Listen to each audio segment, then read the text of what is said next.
Iglesia Ciudad de Refugio presenta Estudio Bíblico en Casa.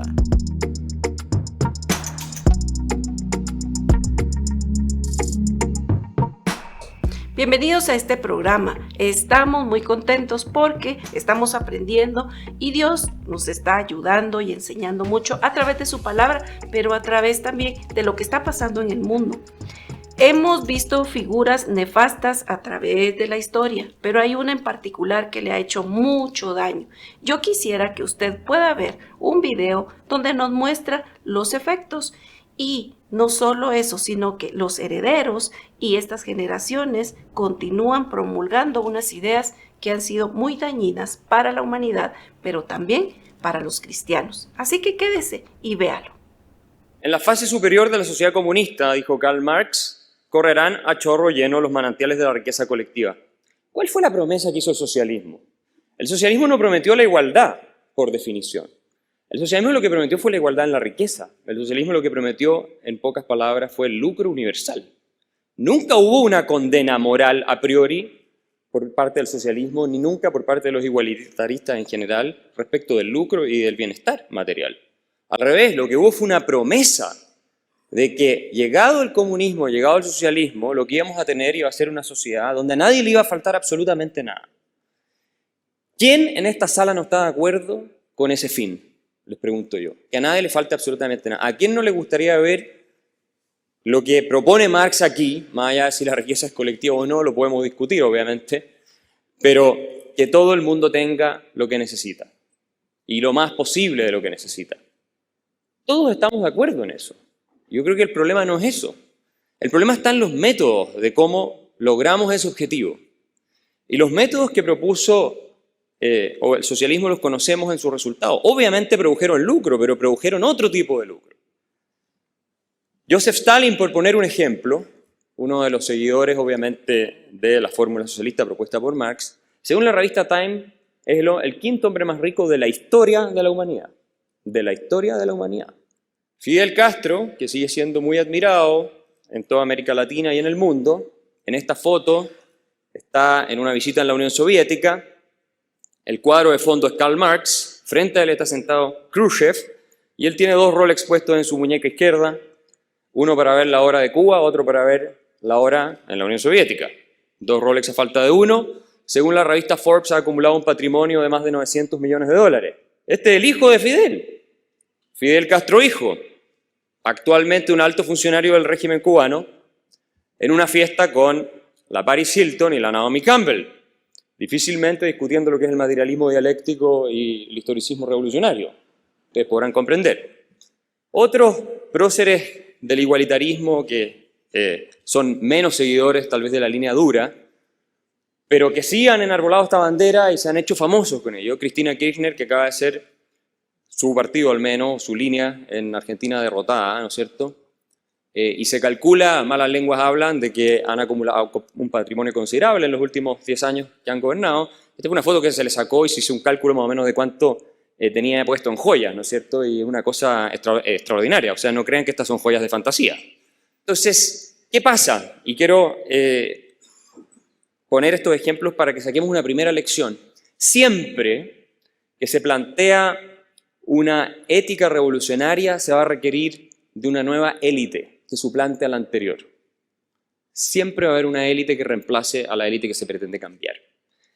Y la historia muestra que han terminado siendo más abusivas, más opresivas que las que han reemplazado. Entonces es una primera cuestión. Si hablamos de igualdad y lograr la igualdad, ¿no es cierto?, a través de procesos revolucionarios, ¿no?, o refundacionales, lo que va a ocurrir es que no se va a resolver el problema de la desigualdad. Es más, puede incluso acrecentarse como ocurrió en todos los países que lo han intentado y como ha ocurrido también en la región latinoamericana con los ejemplos populistas que todos conocemos. La condena del lucro individual. Eso es lo que molestaba a Marx porque pensaba que solamente puede existir un beneficio, ¿no es cierto? El empresario solo se puede beneficiar en la medida en que perjudica a otro. El capitalista vive del trabajo ajeno y adquiere su cultura a costa del otro. Como la fuente del valor para Marx estaba únicamente en el trabajo, entonces la única manera de obtener utilidades, ¿verdad?, era haciendo trabajar al proletario horas que no le remuneraba. Y con eso iba acumulando su capital. Obviamente esto a la larga iba a terminar por hacer colapsar el sistema. Esta no es una idea nueva, la idea de que el que se beneficia a expensas del resto, y aunque ustedes no lo crean, está bastante generalizada en distintos círculos académicos, intelectuales, y también forma parte del sentido común de la población hasta cierto punto. Y es algo contra lo que tenemos que combatir. Acompáñenme un poco en un viaje a través de la historia de las ideas. Este es el pensador francés Michel de Montaigne, siglo XVI, muy influyente, extremadamente influyente en todo el pensamiento occidental. Y esto es lo que se conoce como el dogma de Montaigne. Ningún provecho ni ventaja se alcanza sin perjuicio de los demás, por lo que debemos condenar como ilegítima toda suerte de ganancia. O sea, Montaigne pensaba, y con esto reflejaba un cierto espíritu de la época, que es imposible beneficiarse, enriquecerse si uno no está haciendo trampa, si uno no está en el fondo perjudicando a los demás. O sea, es un juego de suma cero. Lo que uno gana, el otro lo pierde. Es imposible, si uno cree, ¿no es cierto?, en la igualdad, defender la desigualdad o justificarla de cualquier punto de vista si es el resultado del perjuicio de otro.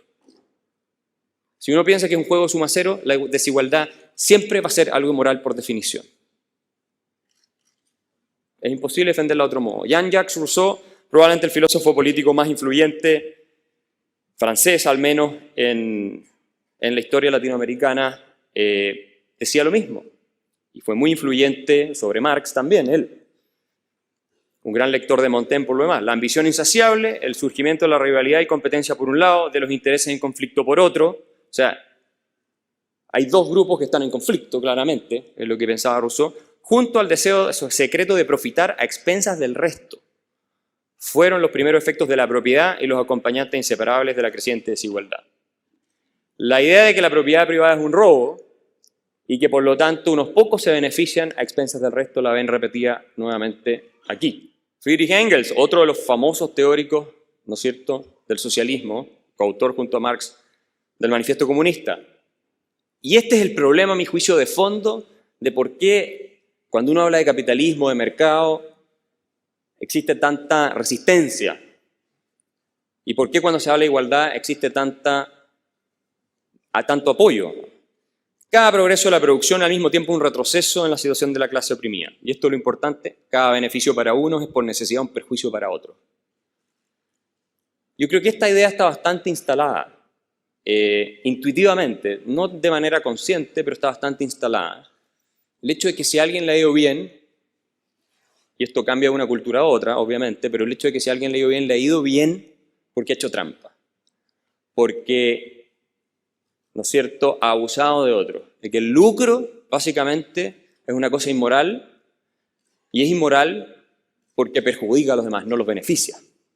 Y no solamente es algo que queda obviamente en las esferas intelectuales o en las esferas de la opinión, es algo que trasciende esa esfera. El Papa Francisco, sin duda un hombre ejemplar en muchos sentidos, ha mostrado cierta sintonía con la idea de que el capitalismo, de que el mercado finalmente es un problema para la gran mayoría y refleja una ventaja injusta para unos pocos. Hace poco tiempo atrás el profesor de Harvard, Ricardo Hausmann, sacó un artículo haciéndose cargo de las declaraciones del Papa, explicándole en realidad que si queríamos superar la pobreza y todo lo que obviamente nos preocupa, el camino no era criticar, condenar al capitalismo, al libre mercado, como que ustedes quieran llamarlo, el sistema, sino al revés, profundizarlo. Y le demostraba con cifras que era la falta de instituciones de mercado en los países en desarrollo lo que impedía que la gente saliera adelante. Pero esta es la imagen un poco que hay, ¿no es cierto?, instalada de lo que consiste el sistema. Pero ¿qué es lo que ocurrió? Aquí ustedes tienen un gráfico que les refleja de la mejor manera lo que ocurre sobre todo desde la Revolución Industrial en adelante. Está desde el año 1000 hasta prácticamente nuestra época. Teníamos una situación de igualdad en el mundo, de mucha igualdad. Igualdad en la miseria, pero igualdad a fin de cuentas. Y lo que ocurre es que se produce una explosión del ingreso en el mundo y jamás la media de la población, del habitante medio, ni en Europa, ni incluso en países en vías de desarrollo había estado mejor que lo que estamos después de que se introducen las instituciones de mercado. Si ustedes lo quieren ver de otra forma, esta era la situación del mundo en 1800. El eje vertical es las expectativas de vida, el eje horizontal, ingreso per cápita. Mientras más arriba están estas pelotitas que representan países de distintas regiones, más alta es la expectativa de vida, mientras más a la derecha, más alto es el ingreso per cápita. ¿Qué ocurrió? Vean ustedes dónde está ahí bastante igualdad. Hay países europeos con niveles de ingreso y expectativas de vida similares a países africanos. Estamos hablando de 1800, esto no es mucho tiempo atrás. Esta es la realidad de hoy. Esto es lo que nosotros defendemos, los que creemos en la libertad económica, lo que creemos en la labor del empresario y lo que creemos en los mercados libres y competitivos. Esta era la realidad antes. ¿Quién se ha acercado más, digo yo, entonces al ideal que planteó Marx originalmente o que buscan incluso los igualitaristas actualmente, que es que todos estén mejor? Eso es lo que todos queremos. Es difícil entender cómo los que defendemos esta evolución, somos finalmente los que estamos del lado de los malos. Y tiene que ver, digo, con este clima y sensaciones que se instalan en la opinión, al final. ¿Por qué se produjo este fenómeno de enriquecimiento sin precedentes de la humanidad? Y esto es muy importante que lo entendamos. Porque se empezó a hablar bien de los empresarios. Eso es lo que dice Dietrich McCloskey en su libro La dignidad burguesa, que se lo recomiendo. Dice, mire, todas las explicaciones que han habido de por qué se ha multiplicado por 30 el ingreso per cápita en muchos países y estamos mejor que nunca antes en la historia, están equivocadas. Lo que cambió, dice, fue la retórica en torno a los empresarios, al lucro y obviamente también a las instituciones que apoyan esto. Y McCloskey dice algo más. Cuando se empieza a hablar mal, cuando se instala la sensación en una sociedad desde el punto de vista retórico de que la actividad empresarial debe ser rechazada, de que el lucro es algo indecente, inmoral, de que no hay una contribución social relevante de parte de los emprendedores, empresarios y todo eso, se le está aplicando un impuesto gigantesco al progreso que a los que más perjudica a los más pobres. No le hace bien a la gente más necesitada del país sacar de proporciones y hacer críticas a veces injustificadas, a veces pueden ser justificadas, pero sacar de proporciones sobre todo el diagnóstico en torno a cuál es la función que cumple el empresario y cuál es la que no cumple el empresario. La dignidad del empresario es un fenómeno social. No tiene que ver solamente, y esto lo explica McCloskey, con que haya una institución, un impuesto más, un impuesto menos, no. Tiene que ser algo aprobado por la sociedad y bien visto para que pueda funcionar, si no a la larga no es sostenible. Estamos de regreso y como ha visto, se utilizan muchos medios para aplicar estas ideas, en especial las ideas de Marx. Los gobiernos las aplican a través de la comunicación y no solo eso, le gusta a los gobiernos aplicarlas porque es donde el control total queda en ellos. Ya no hay jerarquías, ya no hay nadie que pueda tomar decisiones y todo lo que se diga contrario a los gobiernos, eso es sancionado. La gente puede ir a centros de reeducación y si se considera que la falta es muy grave, pueden ir a la cárcel o pueden también morir. Así que por favor, quédese con nosotros que vamos a seguir aprendiendo de este personaje.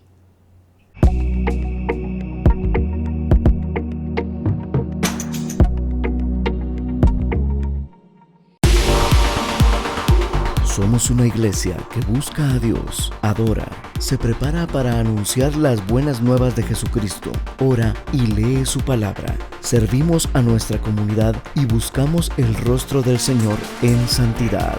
Te invitamos a Ciudad de Refugio, una iglesia que te guiará a una plena comunión con el Señor. Estamos ubicados en Diagonal 1, 7-49, Zona 8, Las Tapias, Quetzaltenango. Reuniones dominicales a las 9 y 11 de la mañana. Encuéntranos en nuestras redes sociales. Iglesia Ciudad de Refugio. Si puedes creer, al que cree todo le es posible.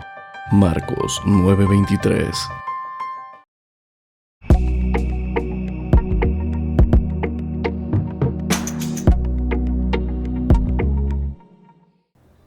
estamos de regreso y estamos hablando de esas ideas que son contrarias pues a la vida de cualquier sociedad y también a la vida cristiana. Nosotros estamos el día de hoy en este estudio pretendiendo pues que usted pueda ver esas incongruencias. Definitivamente estas ideas, ya lo hemos visto aquí, se originaron desde el Edén y han ido trascendiendo a través de todos los tiempos. Y dice un filósofo por ahí, pues en cada década, en cada pues generación se levanta un demonio nuevo y hay que atacarlo. Eso es lo que pretendemos, que usted sepa cómo atacarlo. Muy bien. No es que estemos en contra de la persona como tal, sino de las ideas nefastas, las ideas contrarias al cristianismo. Déjeme decirle algo, el socialismo, el comunismo no son ideas que puedan conciliarse o en algún momento ponerse de acuerdo con el cristianismo, sino que siempre van a estar una por un lado y otra por otro. Nunca. Hay muchos escritos de teólogos que quieren hacer esa unión y dicen que las ideas de Marx tienen mucho que ver con el cristianismo, incluso hasta utilizan textos bíblicos, pero no es así. Entonces veamos las incongruencias que son tan evidentes entre este personaje y las ideas que pues él quiso venir y meter en la sociedad. En primer lugar, veamos que su origen era totalmente burgués. Él era hijo de 2 judíos que eran muy ricos y que lo mandaron a estudiar.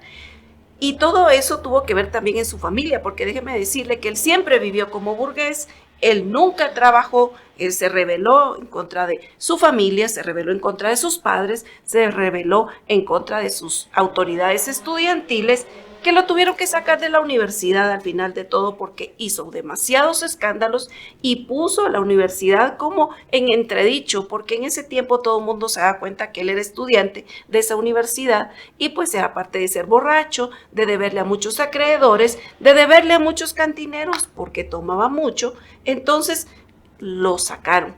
Mire qué interesante. Él empieza un movimiento obrero, sin ser obrero porque nunca trabajó, y sus 2 mejores amigos eran, ¿qué le parece a usted? Burgueses. Y sabe que siempre vivió a expensas de sus 2 amigos más cercanos. Y sus 2 amigos más cercanos, uno de ellos se llamaba Federico Engels, el otro se llamaba Augusto Phillips. Eran hombres demasiado ricos, demasiado poderosos. Y siempre, él vivió a expensas de ellos y no solo en lo económico, sino que también en lo intelectual. Entonces nosotros podemos concluir que él tuvo pues una vida poco comunista. Se casó con una esposa millonaria, con una esposa que era hija de un ministro y que tenían varias casas. ¿Y sabe algo? Los papás o los suegros de Marx siempre le regalaron varias casas y él terminaba perdiéndolas. Salió de Alemania porque ahí fue donde nació, en la antigua Prusia, y él veía ese lugar como que era una provincia, algo donde no ameritaba que él viviera. Entonces se va a vivir a París y en París lo sacaron, lo echaron y se fue a vivir a, ¿sabe dónde? A Londres. Y en Londres en esa época era considerada como pues la meca del capitalismo. Y qué casualidad que él es tan detractor del capitalismo y se va a vivir al lugar más capitalista. Entonces, nos damos cuenta de que hay incongruencia entre su forma de vivir y lo que él analizaba y lo que él decía. Bueno, no solo eso, sino que también, fíjese, aparte de eso, viene Marx y Marx era un hombre racista. ¿Y sabe qué es lo más contradictorio? Que él tenía un celo contra los judíos, siendo él de ascendencia judía. Mire qué extraño, ¿verdad? Mire cómo lo pone Satanás. Y todas esas ideas racistas fueron sembradas y adoptadas por Hitler. Mire qué interesante. Por eso es que esas ideas han ido en contra de la humanidad y más adelantito vamos a ver datos que nos van pues a horrorizar un poquito y para que lo tengamos nosotros en cuenta y que nosotros abramos nuestros ojos. Él era muy mentiroso, tanto que 3 psicólogos han hecho un estudio sobre la vida de Marx y han llegado a la conclusión de denominarlo o ponerlo en una categoría que se le llama megalómano. Y también él era despótico, dice que tenía un carácter fatal, que si usted iba en contra de sus ideas, le podía escupir, le podía tratar mal, podía escribir en contra de usted diciendo cosas improperios y cosas demasiado crueles. Entonces él tenía un carácter bastante exigente, impaciente, pero también tenía dentro de su corazón un racismo perverso. Fíjese que él no era un buen hombre. Hay un hombre que se llama Carl Schurz y él lo conoció y escribe esto de él. Dice, el revolucionario Carlos Marx es un hombre fornido, de complexión fuerte, con su frente ancha, pelo negro y barba poblada, que atrae la atención en general. Pero nunca he conocido a un hombre con tanta arrogancia y con arrogancia tan ofensiva en su comportamiento. Eso lo dijo alguien que lo conoció. Entonces, ¿a qué quiero llevarlos? Quiero llevarlos al hecho de que usted conozca quién es la persona que mueve y que sigue moviendo y que movió a casi más de la mitad de la población del mundo en una ideología nefasta. Bueno, continuemos. Dice que era muy descuidado y muy indisciplinado. Bueno, fíjese que aparte de que pues no era un hombre tan atractivo, no era un hombre apuesto, no tenía encantos, no tenía la gracia por lo menos de tener un buen carácter, se le comisionó a un detective prusiano, o sea, un detective alemán, que fuera y que conociera cómo era realmente él, porque era un hombre que llamaba mucho la atención. Entonces se va a Londres y empieza a averiguar, a investigar de él, a ver cómo era realmente que él vivía, dónde trabajaba, cuánto hacía por los pobres, cuánto hacía por los obreros.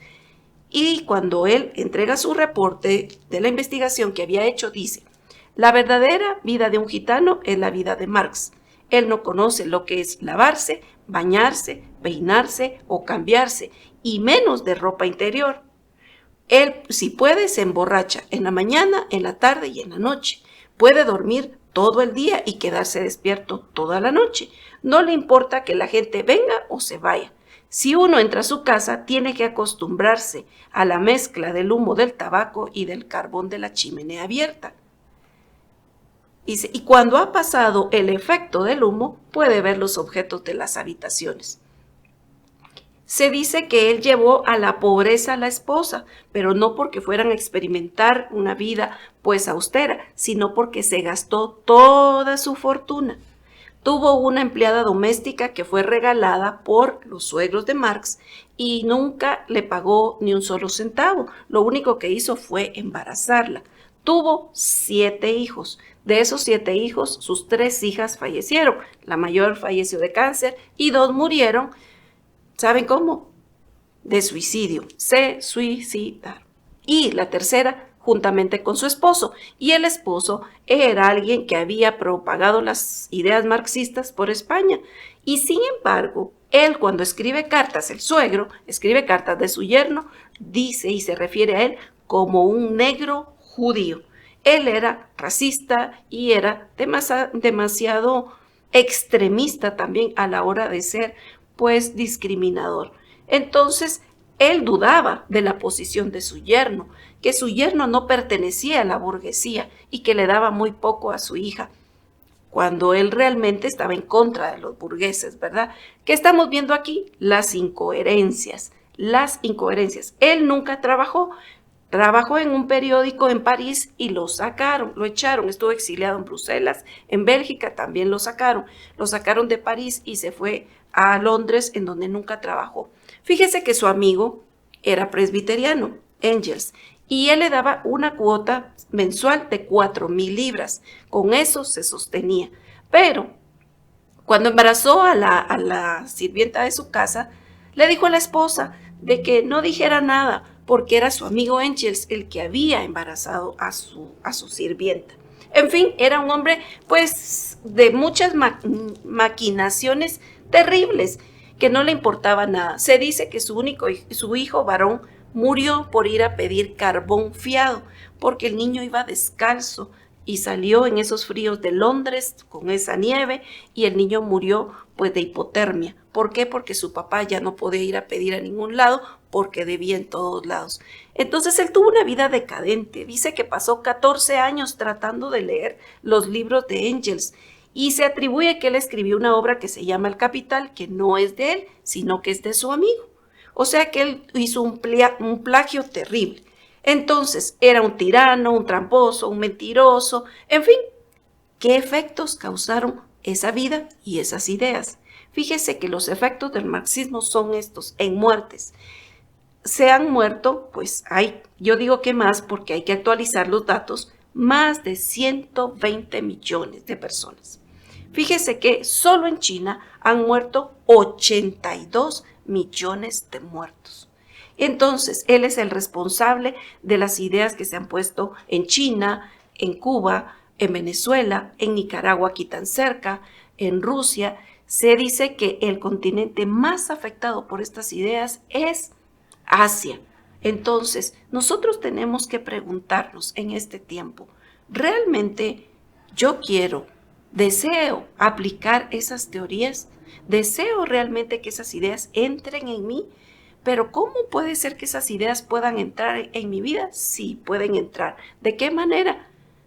Cuando yo vengo y estoy votando por candidatos que tienen estas ideas. No crea que estas ideas murieron juntamente con él. Lamentablemente se están reavivando. Y se están reavivando y las estamos viendo con esos nuevos movimientos que hablan de libertad, con esos nuevos movimientos que hablan de liberarse de autoridades, de liberarse de todas esas cosas que de una u otra manera son jerarquías que Dios ha puesto. Es importante que nosotros volvamos a la palabra y veamos cuál es la visión bíblica con respecto a nuestra manera de vivir y cómo esto está contrario a lo que Dios nos ha dicho. ¿Queremos seguir aprendiendo? Esto es muy largo y muy profundo. Por eso no se pierda el próximo estudio bíblico.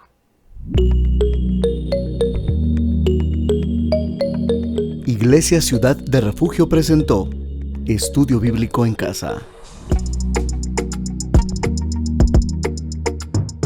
Le esperamos en una próxima oportunidad.